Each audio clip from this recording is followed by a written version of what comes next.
Welcome back to the channel. ఈ వీడియోలో మనం ఓయూ ఎంబీఏ సెమిస్టర్ 1 వాళ్ళ కోసం ఎంఓబి సబ్జెక్ట్ నుంచి unit 5 important and gun shot క్వశ్చన్స్‌ని ఎక్స్‌ప్లెయిన్ చేసుకుందాం.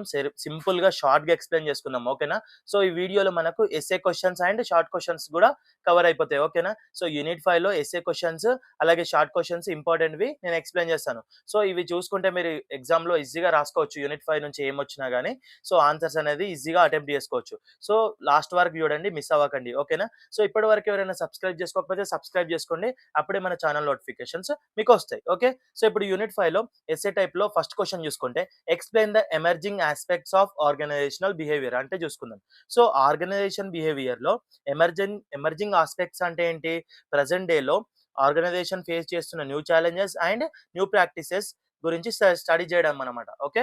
So, new challenges and new practices గురించి స్టడీ చేయడమే ఈ emerging aspects of organisational behaviour అని చెప్పేసి చెప్పొచ్చు. సో, ఇక్కడ ఫస్ట్ పాయింట్ చూసుకుంటే work force diversity due to globalisation అంటే ఏంటి? ఇప్పుడు ఆర్గనైజేషన్‌లో different countries, cultures, genders, age groups ఉంటాయి గదా! సో, దాంట్లో మేనేజర్స్ ఈ డైవర్సిటీని ప్రాపర్‌లీ మేనేజ్ చేయాలి గదా! సో, దాన్నే వర్క్ ఫోర్స్ డైవర్సిటీ అని చెప్పేసి అంటారు. Okay? Next managing cross culture and multi generational employees అంటే ఏంటి?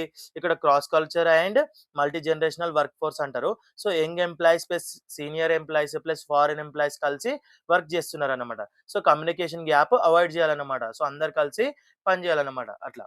Next increased use of technology and digital work culture అంటే ఏంటి? టెక్నాలజీ, డిజిటల్ వర్క్ కల్చర్‌ని యూజ్ చేసుకొని work from home, online meetings, AI tools, automation ఇవన్నీ ఆర్గనైజేషన్ బిహేవియర్‌లో important aspects అన్నమాట. Okay. Next fourth point చూసుకోండి. Work life balance and employee well being అంటే ఏంటి? ఎంప్లాయీస్‌కి జాబ్‌తో పాటు పర్సనల్ లైఫ్ కూడా ఇంపార్టెంట్. ఓవరాల్ వర్క్ వల్ల స్ట్రెస్ పెరిగిపోతుందన్నమాట. ఓకే. నెక్స్ట్ ఫిఫ్త్ పాయింట్ చూసుకోండి. Emotional intelligence at work place అంటే ఏంటి? ఎంప్లాయీస్ ఎమోషన్స్‌ని అండర్‌స్టాండ్ చేసి హ్యాండిల్ చేయడం మేనేజర్స్‌కి మస్ట్ అన్నమాట. ఓకే. సిక్స్త్ పాయింట్ చూసుకుంటే ఎంప్లాయీ ఎంపవర్‌మెంట్ అండ్ పార్టిసిపేషన్ అంటే ఏంటి? ఎంప్లాయీస్‌కి డెసిషన్ మేకింగ్‌లో ఛాన్స్ ఇవ్వడం వల్ల మోటివేషన్ అనేది పెరిగిపోతుందన్నమాట. ఓకే. సెవెంత్ పాయింట్ చూసుకోండి. ఏంటి? Ethics and corporate social responsibility అంటే ఏంటి? ఆర్గనైజేషన్స్ హానెస్ట్‌గా బిహేవ్ చేయాలి. సొసైటీకి రెస్పాన్సిబిలిటీకి తీసుకోవాలి. సొసైటీ రెస్పాన్సిబిలిటీ తీసుకోవాలన్నమాట. ఓకే. తీసుకోవాలి. Next stress management and job satisfaction అంటే ఏంటి? ఇక్కడ చూడు. Managing stress management and job satisfaction అంటే ఏంటి? స్ట్రెస్ కంట్రోల్ చేయకపోతే ప్రొడక్టివిటీ అనేది తగ్గుతదన్నమాట. సో, స్ట్రెస్ అనేది కంట్రోల్‌గా ఉంచాలి. అప్పుడే ప్రొడక్టివిటీ అనేది పెరుగుతది. ఓకే. నెక్స్ట్ ఓవరాల్‌గా కంక్లూజన్ చూసుకుంటే ఈ ఎమర్జింగ్ యాస్పెక్ట్స్ ఆర్గనైజేషన్‌ని మోడర్న్, ఎఫెక్టివ్ అండ్ ఎంప్లాయీ ఫ్రెండ్లీగా చేస్తాయన్నమాట. సో, ఇదన్నమాట. సో, అర్థం కాకపోతే మళ్ళీ చూడండి, ఈజీగా ఉంటది. ఓకే. నెక్స్ట్ క్వెషన్ చూసుకుందాం. Define organisational culture, explain how organisational culture is created and sustained అంటే ఏంటి ఇక్కడ? Organisational culture refers to shared values, beliefs and norms that influence employee behaviour అంటే ఏంటి ఇక్కడ? ఆర్గనైజేషనల్ కల్చర్ అంటే ఆర్గనైజేషన్‌లో ఎంప్లాయీస్ ఫాలో చేసే shared values and beliefs and norms అన్నమాట. సో, ఇక్కడ క్రియేషన్ ఆఫ్ ఆర్గనైజేషనల్ కల్చర్ చూసుకుందాం. సో, అంటే ఏంటి? ఇక్కడ ఫస్ట్ వన్ చూసుకోండి. ఫౌండర్స్ వాల్యూస్ అండ్ ఫిలాసఫీ అంటే ఏంటి? ఫౌండర్స్ ఎలా ఆలోచిస్తాడో అదే కల్చర్‌కి బేస్ అవుతదన్నమాట. అట్లా. Next top management beliefs and actions అంటే ఏంటి? లీడర్స్ బిహేవియర్‌ని ఎంప్లాయీస్ కాపీ చేస్తారన్నమాట. లీడర్ ఎట్లా బిహేవ్ చేస్తే ఎంప్లాయీస్ కూడా వాళ్ళు కూడా అట్లనే బిహేవ్ చేస్తారు. లీడర్స్ యొక్క బిహేవియర్‌ని కాపీ చేస్తారనమాట. అది. Next recruitment and selection practices అంటే ఏంటి? కల్చర్‌కి సూట్ అయ్యే ఎంప్లాయీస్‌ని హైర్ చేస్తారనమాట ఈ ఆర్గనైజేషన్ కల్చర్‌లో. ఓకే. నెక్స్ట్ ఫోర్త్ పాయింట్ చూసుకోండి. సోషలైజేషన్ ఆఫ్ ఎంప్లాయీస్ అంటే ఏంటి? న్యూ ఎంప్లాయీస్‌కి ట్రైనింగ్ ఇవ్వడం, ఓరియంటేషన్ ఇవ్వడం అనమాట. ఓకే. ఈ ప్రాసెస్‌ని సోషలైజేషన్ ప్రాసెస్ అని అంటారు. సో, సస్టైనింగ్ ఆర్గనైజేషనల్ కల్చర్ అనమాట. ఓకే. నెక్స్ట్ చూసుకోండి. రివార్డ్స్ అండ్ ప్రమోషన్ సిస్టమ్స్ అంటే ఏంటి? ఇక్కడ చూడండి. Rewards and promotional systems. Culture follow అయ్యే వాళ్ళకి రివార్డ్స్ ఇవ్వడం అన్నమాట. సో, వాళ్ళ కంపెనీలో కల్చర్ మంచిగా ఫాలో అయ్యి, మంచిగా పనిచేసే వాళ్ళకి రివార్డ్స్ ఇవ్వడం అన్నమాట. Next training and development programmes అంటే ఏంటి? కల్చర్‌ని స్ట్రెంథెన్ చేయడానికి ట్రైనింగ్ ఇయ్యడం, డెవలప్‌మెంట్ ప్రోగ్రామ్స్‌ని కండక్ట్ చేయడం అన్నమాట. నెక్స్ట్ సెవెంత్ పాయింట్ చూసుకుంటే ఆర్గనైజేషనల్ స్టోరీస్ అండ్ రిచువల్స్ అంటే ఏంటి? కల్చర్‌ని కల్చర్‌ని, కంపెనీని సక్సెస్ స్టోరీస్, ట్రెడిషనల్స్ అన్నీ ఫాలో అవ్వడం అనమాట. సో, స్టోరీస్, రిచువల్స్ అన్నిటిని కండక్ట్ చేయడం అనమాట. ఓకే. నెక్స్ట్ ఎయిత్ పాయింట్ చూసుకుంటే కన్సిస్టెంట్ లీడర్‌షిప్ బిహేవియర్ అంటే ఏంటి? లీడర్‌షిప్ బిహేవియర్ కన్సిస్టెంట్‌గా ఉండాలి. అప్పుడే ఆర్గనైజేషన్ కల్చర్ అనేది బాగుంటది. అట్లనమాట. నెక్స్ట్ థర్డ్ క్వెషన్ చూసుకుంటే వాట్ ఈస్ ఆర్గనైజేషనల్ క్లైమేట్ అంటే ఏంటి? ఫ్యాక్టర్స్ ఎఫెక్టింగ్ ఆహ్,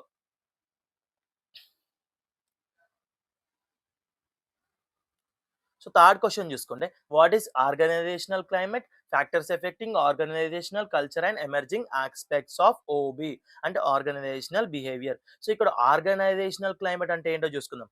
organisational climate refers to the employees perception of work environment అంటే ఏంటి?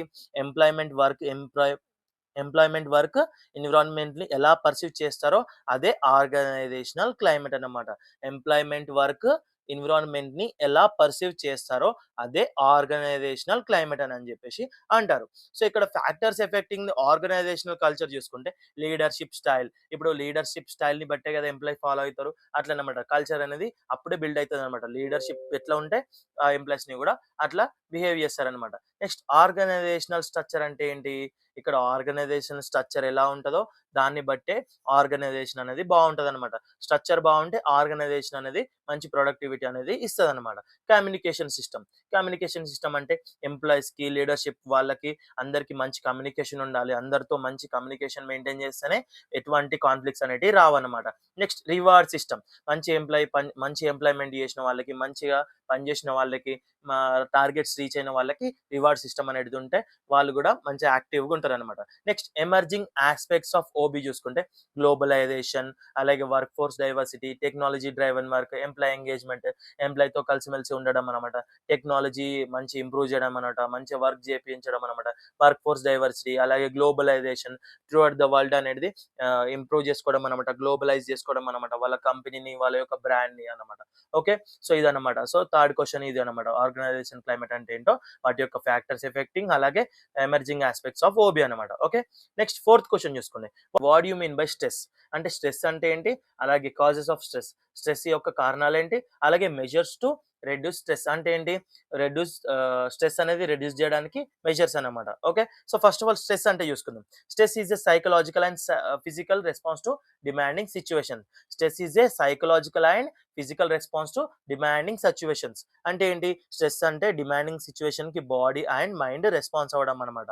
అట్లా. సో ఇక్కడ కాజెస్ ఆఫ్ స్ట్రెస్ చూసుకుంటే ఏంటి? Work overload. ఎవ్వరికైనా సరే, ఒక మెషిన్‌కైనా సరే, ఒక హ్యూమన్ బీయింగ్‌కైనా సరే వర్క్ ఓవర్‌లోడ్ ఎక్కువైతే స్ట్రెస్ అనేది వస్తదనమాట. సరిగ్గా పని చేయలేమనమాట. అప్పటినుంచి సరిగ్గా పని చేయలేమనమాట. స్ట్రెస్ వచ్చినప్పుడు కొద్దిగా రెస్ట్ తీసుకోవాలి. అట్లా అనమాట. నెక్స్ట్ రోల్ యాంబిగ్యూటీ అంటే ఏంటి? రోల్ అనేది కరెక్ట్‌గా ఉండాలనమాట. Next job insecurity. Job insecurity కూడా అయితదనమాట. ఇప్పుడు స్ట్రెస్ అయిందనుకో, రోల్ అనేది చేంజ్ అయిపోతది. వాళ్ళ రోల్ అనేది చేంజ్ చేసేస్తారనమాట. సరిగ్గా పని చేయకపోతే ఏం చేస్తారు? లైక్ ఏమంటారు?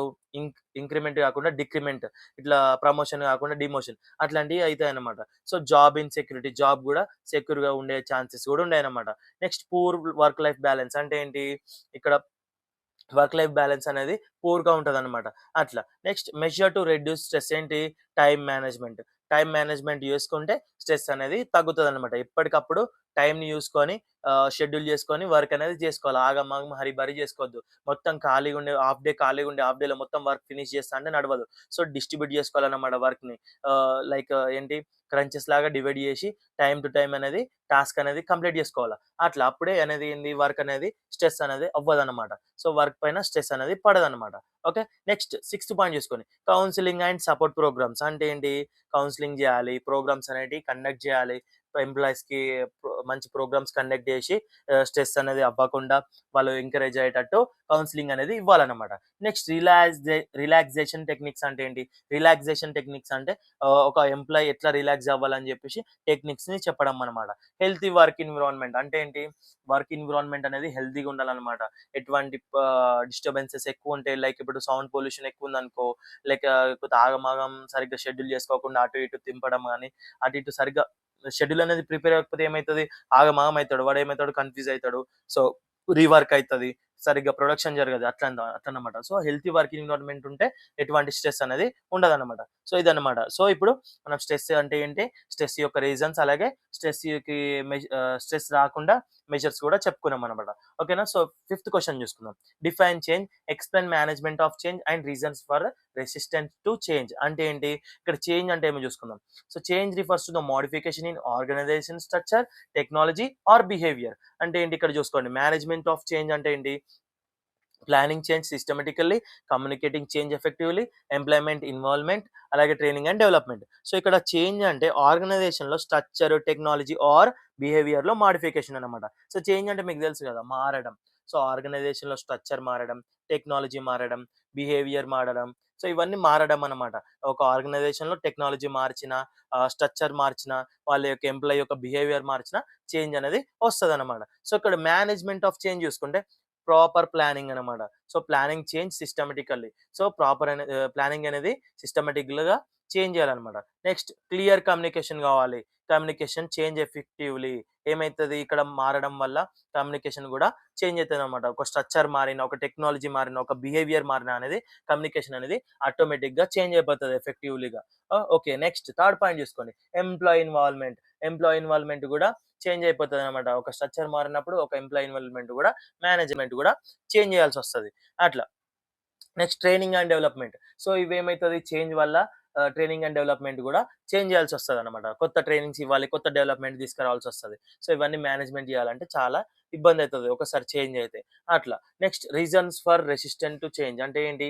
Fear of jobless. ఏంటి అంటే ఇప్పుడు వెంటనే చేంజ్ అయిందనుకో, ఒక స్ట్రక్చర్ అండ్ ఒక టెక్నాలజీ చేంజ్ అయిందనుకో, ఒక ఎంప్లాయ్‌కి ఆ టెక్నాలజీ గురించి గాని, ఆ స్ట్రక్చర్ గురించి తెలవలేదనుకో ఏమైతది? జాబ్ పోతదని జెప్పేసి భయపడతాడనమాట. ఎందుకంటే ఆ టెక్నాలజీ గురించి తెలవది. అప్పుడే నేర్చుకోలేడనుకో, అప్పటికప్పుడు ప్రొడక్షన్‌లో ఇన్వాల్వ్ అవ్వకపోతే ఏమైతది? జాబ్ పైన పోయే ఛాన్సెస్ ఉన్నాయని జెప్పేసి ఒక భయం ఏర్పడతదనమాట. Next lack of trust. అంటే ఇప్పుడు టెక్నాలజీ చేంజ్ అయింది. దాని గురించి సరిగ్గా తెలవక పని స్టార్ట్ జేషిరనుకో, నేను కరెక్టే జేస్తున్నానా? లేకపోతే తప్పు జేస్తున్నానో? సో దీనివల్ల ఎటువంటి కాన్సిక్వెన్సెస్ అనేది వస్తాయని జెప్పేసి భయపడతాడనమాట. సరిగ్గా నమ్మలేడనమాట. ఎంత పని జేసినా గాని సరిగ్గా నమ్మకం ఉండదనమాట. వాడు జేసే పని వాడికి నమ్మకం ఉండదనమాట. Next habit and comfort Jones. అంటే ఏంటి? కంఫర్ట్ జోన్‌గా అంటే ఇట్లా కంఫర్ట్‌గా ఉండదనమాట. కొత్త స్ట్రక్చర్ వచ్చినా, కొత్త ప్లానింగ్స్ వచ్చినా, కొత్త టెక్నాలజీ వచ్చినా అనేది కంఫర్ట్‌గా ఫీల్ అవ్వడు. కొన్ని రోజులు అలవాటయ్యే వరకు కొద్దిగా మనకు గూడా ఇట్లా ఏమనిపిస్తది, సరిగ్గా కంఫర్టబుల్ ఉండదు గదా! అదనమాట. Next poor communication. Poor communication ఎందుకంటే, సో వాడికి సరిగ్గా అవగాహన ఉండదు గాబట్టి కమ్యూనికేషన్ అనేది పూర్‌గా ఉంటదనమాట. ఇట్లా. ఓకే. సిక్స్త్ క్వెషన్ చూసుకుంటే define communication, explain communication process and barriers to communication. Okay. So first communication అంటే ఏంటో చూసుకుందాం. Communication is the process of transmitting information and understanding between the individuals. అంటే ఏంటి, కమ్యూనికేషన్ అంటే ఇన్ఫర్మేషన్‌ని ట్రాన్స్మిట్ చేయడం అన్నమాట. ఒకరి నుంచి ఇంకొకరికి ట్రాన్స్మిట్ చేయడం అన్నమాట ఇన్ఫర్మేషన్‌ని. అండ్ అండర్‌స్టాండ్ చేయడం అన్నమాట. సో అర్థం చేసుకోవడం. ప్రతి ఒక్క ఇన్ఫర్మేషన్‌ని ప్రతి ఒక్క ఇండివిడ్యువల్‌కి అర్థమయ్యేటట్లు చెప్పడం అన్నమాట కమ్యూనికేషన్ ద్వారా. అట్లనమాట. నెక్స్ట్ ఇక్కడ కమ్యూనికేషన్ ప్రాసెస్ అంటే చూసుకుందాం. Sender encodes the message. అంటే ఏంటి, సెండర్ ఏం చేస్తాడు, మెసేజ్‌ని ఎన్‌కోడ్ చేస్తాడనమాట. So message is transmitted through a channel. ఒక ఛానల్ ద్వారా మెసేజ్ అనేది ట్రాన్స్మిటెడ్ అయితదనమాట.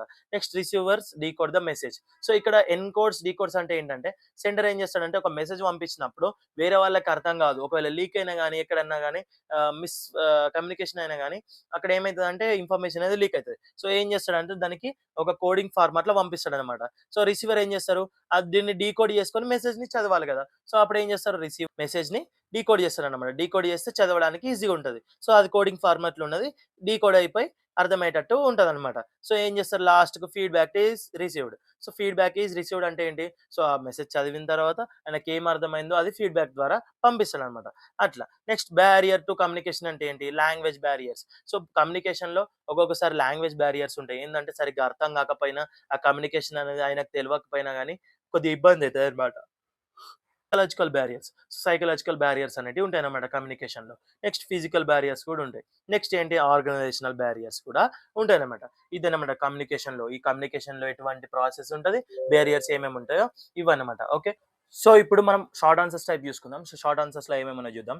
సో ఫస్ట్ క్వెషన్ వచ్చేసి organisational culture and factors influencing organisational culture. So ఇక్కడ ఆర్గనైజేషనల్ కల్చర్ అంటే ఆల్రెడీ మీకు తెలుసు. ఇక్కడ చూసుకుందాం. ఆర్గనైజేషన్‌లో ఎంప్లాయీస్ ఫాలో చేసే వాల్యూస్, బిలీఫ్స్‌ని ఆర్గనైజేషనల్ కల్చర్ అని చెప్పేసి అంటారు. సో లీడర్‌షిప్, లీడర్‌షిప్ స్టైల్, అలాగే founder values, structure, reward system, కల్చర్‌ని ఇన్‌ఫ్లుయెన్స్ చేస్తాయన్నమాట. ఇదన్నమాట ఫ్యాక్టర్స్. ఓకే. నెక్స్ట్ క్వెషన్ చూసుకుందాం. ఏంటి? Organisational development and its needs and importance. అంటే ఏంటి? OD and its needs and importance. ఇక్కడ చూసుకోండి. Organisational development is planned effort to improve organisational effectiveness through behavioural science knowledge. అంటే ఏంటి? ఆర్గనైజేషనల్ డెవలప్ అంటే organisation ఎఫెక్టివ్‌నెస్‌ని ఇంప్రూవ్ చేయడానికి ప్లాన్డ్ ఎఫర్ట్ అన్నమాట.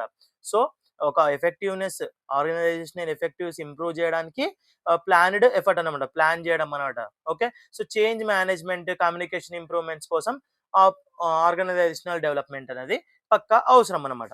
సో, ఇక్కడ చూసుకోండి. OD is needed to manage change, improve communication and enhance organisational growth. So, ఇవి అవ్వడానికి ఆర్గనైజేషనల్ డెవలప్‌మెంట్ అనేది అవసరం అన్నమాట. Okay. Next reasons for resistance to change అనేది క్వెషన్ చూడండి. Third question.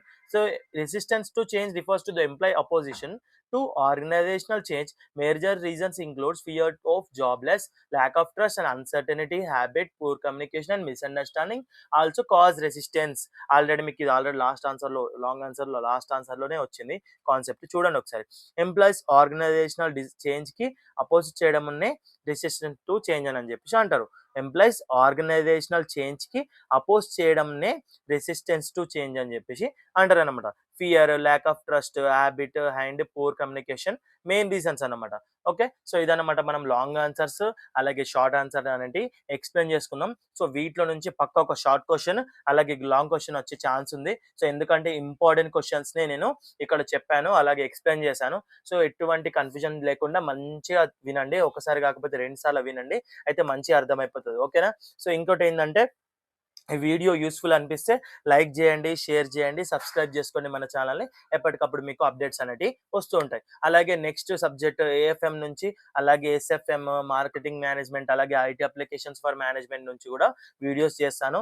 సో, మీ ఫ్రెండ్స్‌కి షేర్ చేయండి. వాళ్ళు కూడా బెనిఫిట్ అయితారనమాట. ఓకేనా? So, thank you for watching video.